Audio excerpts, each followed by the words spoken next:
Hey, what's up YouTube? It's your boy Ray Nice. Today I'm bringing you a clip of Modern Warfare 3. It's my toughest game in a while. It was me in a party with a guy I just met named Tunchi.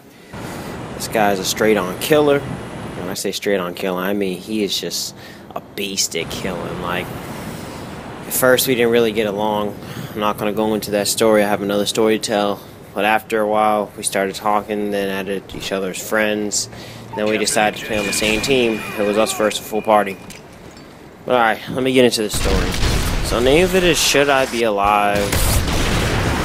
So, when I was a kid, you know how we're kids, we usually do stupid things all the time. Or usually do stupid things like commit felonies or do suicide death notes or do things like that, you know. Or maybe tell your girlfriend or boyfriend, oh, I'm gonna kill myself if we break up, or stupid stuff like that. Well, there wasn't anything stupid like that, but it was, I'd say, in the sort. Because when I think I was 15. Yeah, about 15 or 16, I don't remember the exact age. I had a bike, and I had just been riding around the city alone, and it was a hot day. I remember it was summer. I don't know how hot it was exactly. I would say probably in the 60s, maybe even 70s. And then I decided I want to go to Burger King first. So when I went to Burger King, the only thing I got was a cherry icy. And this was back in the day when those were just being made, you know, like the first month or two. So it was brand new. And I'm just riding on my bike, holding the left side of the steering wheel with one hand. Then on the right side, I'm holding the slushy. Or the icy, I should call it. And then I was just riding up and down this kind of hill, I should say hill. It was more or less a highway. And the thing about it is this place that I went was a very, when I say very, I really mean very busy intersection. When I, like, if you think of any type of highway, this is what this road was kind of like. It really was like a highway, but it wasn't a highway.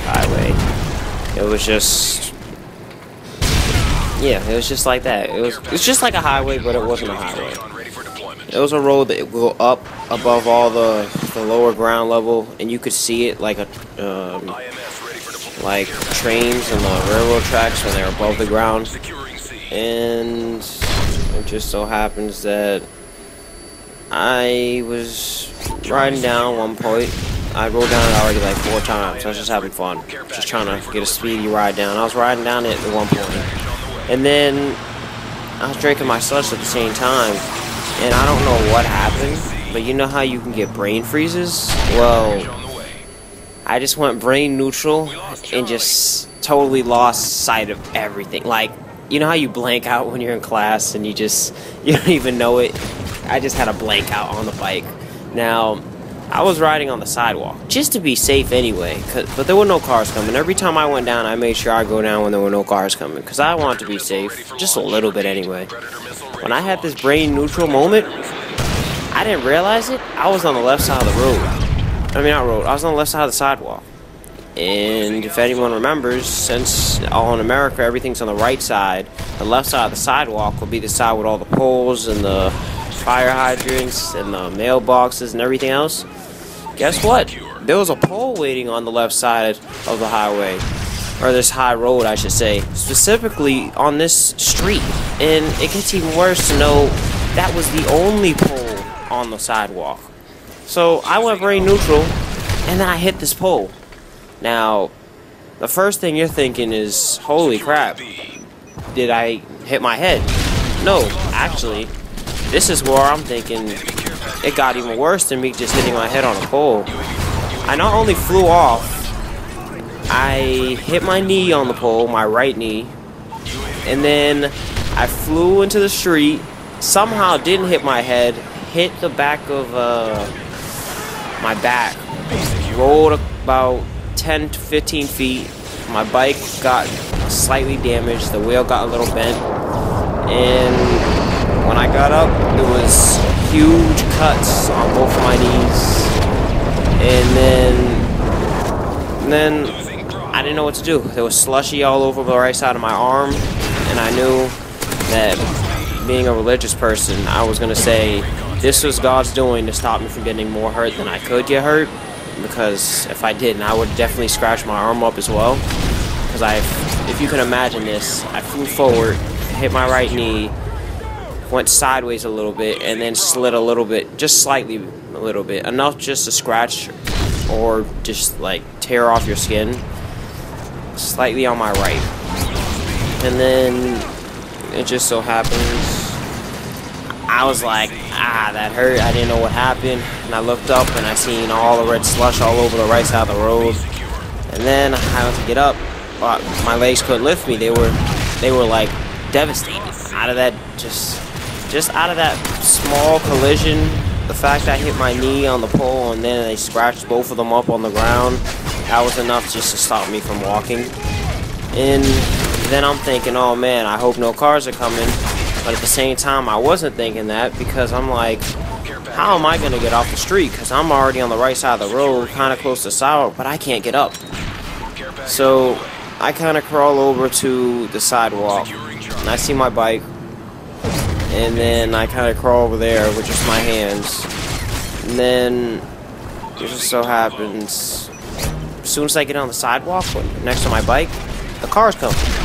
So I see everyone going by, and I'm just sitting there thinking, damn, what am I going to do? I think I need to go to the hospital. These cuts are serious, I can't really go anywhere. And the first thing I did was I locked my bike up, because I knew if anyone decided, oh, he's injured and can't do anything, I'm going to go take his bike, I couldn't do anything. I couldn't even chase them. And now, the best part about this story was what the people did. This is the kind of city that I live in. Everybody would ride by and they look at me, and then they look back at each other, and then they would start talking like they didn't even ask if I was alright. They just looked at me and kept on going. This is the kind of city that I live in. You'll find a bunch of people that do things like this.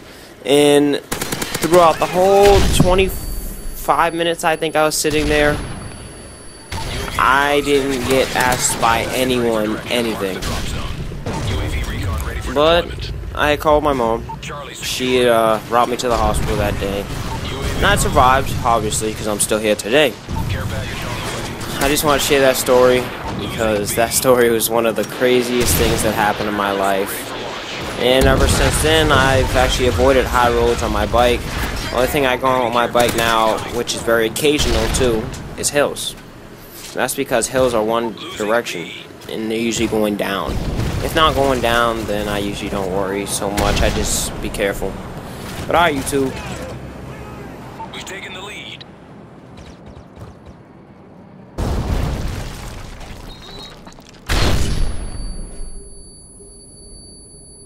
Securing A. Care package ready for delivery. Losing Bravo. Predator missile ready to launch. Repeat. Predator missile. UAV online. Enemy SAM detected. Friendly Predator missile inbound. We lost B. Enemy care package incoming. Care package on the way. Enemy care package incoming. Securing A. A secure. Friendly Predator missile inbound. Losing Charlie. Enemy ESP Delta. Losing C.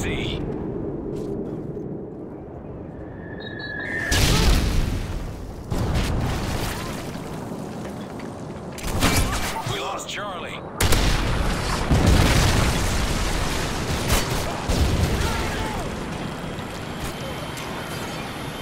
Securing Bravo. Losing A.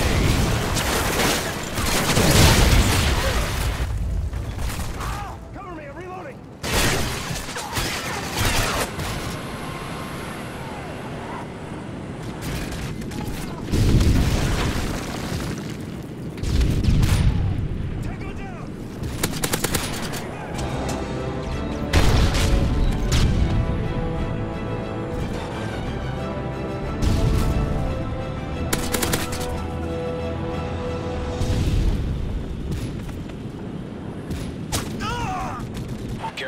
on the way.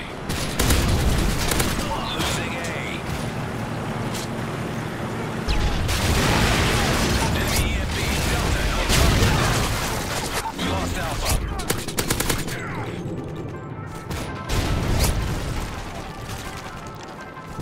Alpha secure. UAV recon ready for deployment.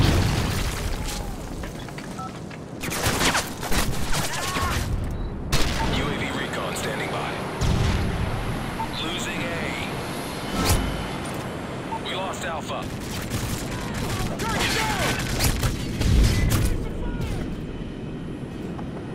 Securing Charlie. Throwing C4!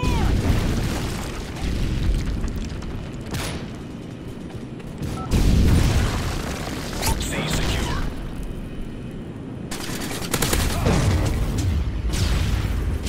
Losing C. We lost C. UAV online.